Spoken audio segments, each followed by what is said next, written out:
What is going on? Welcome back to Financial Journey. So today I want to talk to you about Lucid. I want to go over some of the current data points, what's been coming out from the company itself, and the bomb that Lucid just dropped after hours. Before I get into any of that, make sure you guys hit that thumbs up and subscribe. Always greatly appreciate that.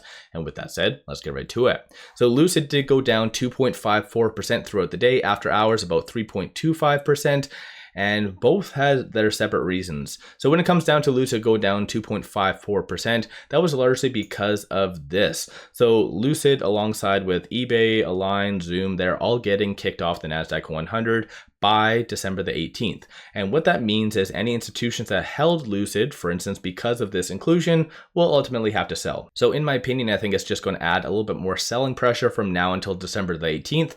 Bigger picture, it's not really that big of a deal. And the reason why this did occur is just plain as day, Lucid has sucked over the last 1 year. Its market cap has not really fared well compared to a lot of the other stocks, such as the ones that did get added, as you can kind of see. So DoorDash, Coke, and whatever else. So once again, is it a big deal? It's something to kind of see the fact that Lucid has not been performing well, but I think a lot of Lucid investors already knew that. So it's nothing really crazy to write home about. Rather, what came out after hours, that's something I wanted to talk on quite in depth about. But 36.68 million shares have been traded today. 28.21 is the average. I'm going to go over some of the data points before I go over that news.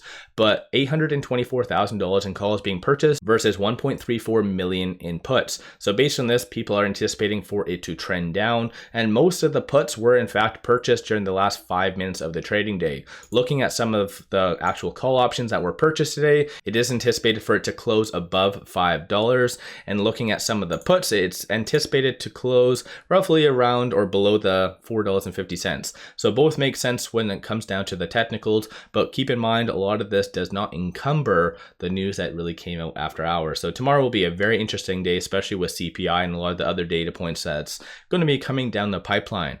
Looking at options, with shorts did increase around 502.48 thousand shares, 28.7% of the free floats being shorted, 254.11 million shares overall are being shorted.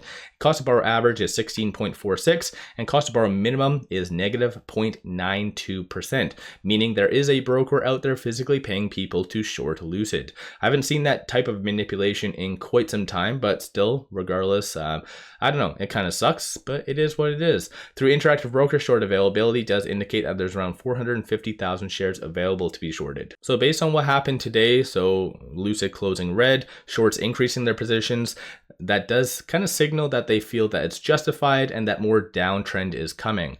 So even though over the greater part of last week, Lucid did show a lot of good signs of breaking out, this is very bearish along with the options activity. So once again, you guys do your own due diligence as well. I am not a financial advisor. So I'm going to go over some of the technicals after I go over this news that just came out. So the big bomb that Lucid did drop after hours was this. So Lucid announces departure of Chief Financial Officer 𝗪𝗧𝗪, and it is effective immediately. And when it comes down to any VP, aside from Lucid, any company, any VP leaving immediately, that is a very massive red flag. So that's point number one. Point number two is, even though I kind of disagreed in the past with 𝗪𝗪𝗪's viewpoints on how much cash they had on hand, how long it was good until, that aside from that, 𝗪𝗪 has actually saved Peter's ass time and time again from their earnings. Even though Peter, he comes off as a very nice, genuine guy, like, he should not be CEO. Even though I own Lucid, I really like Lucid, I know bigger and better things are going to be coming, I think he's the wrong CEO for the job. There's been so many times when investors or potentially just analysts have asked him straight up questions and he just does not answer, just completely ignores the question, starts talking on technology. So his focus is technology. He should be in that type of role, not a CEO role. But 𝗪𝗪𝗪 has actually saved his ass numerous times from earnings calls, time and time again. And even though, like I said, Peter comes off as a very nice guy, 𝗪𝗪 has saved him and has honestly saved Lucid, because there's been some pretty, like, the CEO unable to really answer any questions, having the CFO coming in to save the day. I don't know. And I know some people don't really like 𝗪𝗪𝗪 from the get-go, but like, even though, like I said, I kind of disagree with a lot of her viewpoints, she is actually very well spoken and has saved Peter. So I do think that she was a very good asset to Lucid, but her leaving effective immediately shows that not everything at Lucid was as bright and sunshine and rainbows as maybe what they were trying to portray.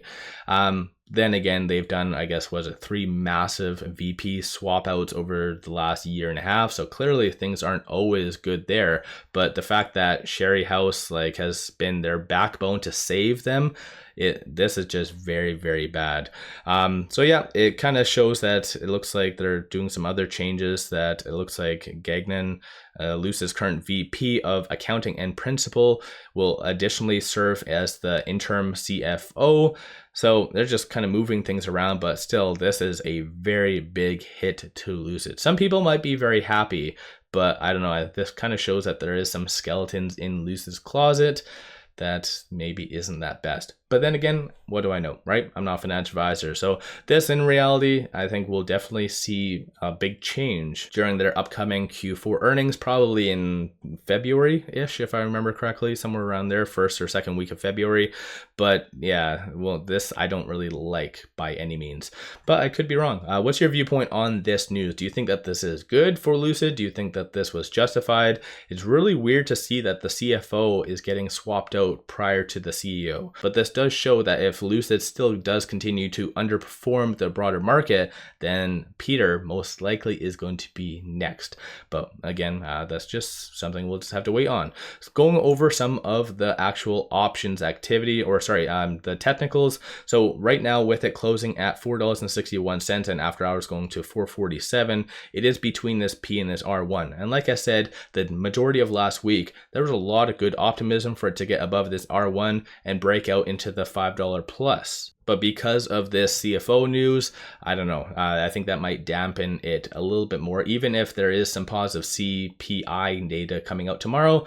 Again, it might be counterproductive. But again, we'll just have to wait and see. $4.23 is going to be that next strong support, and $4.70 is going to be that next strong resistance. It was trying to break above that today, throughout the day, but it clearly just didn't even have enough at that stage, especially considering majority of the EVs were red today, as you can kind of see, with the exception of, I think, Polestar, NIO, and a small other handful of that. So let me know your thoughts on Lucid. What's your take on them getting kicked off the NASDAQ 100? I personally don't really see it as that big of a deal. It kind of sucks, but it's no reason to go out and sell Lucid, nor is it a reason to go out and buy. But this news, this one could potentially scare some institutions out of their position, because any VP leaving effective immediately shows that there's something very, very bad. And plus, on a side note, Sherry is a very good asset for Lucid. But let me know your thoughts on Lucid. Give yourself a shout out. Have you been buying, selling, holding? What have you been doing with Lucid?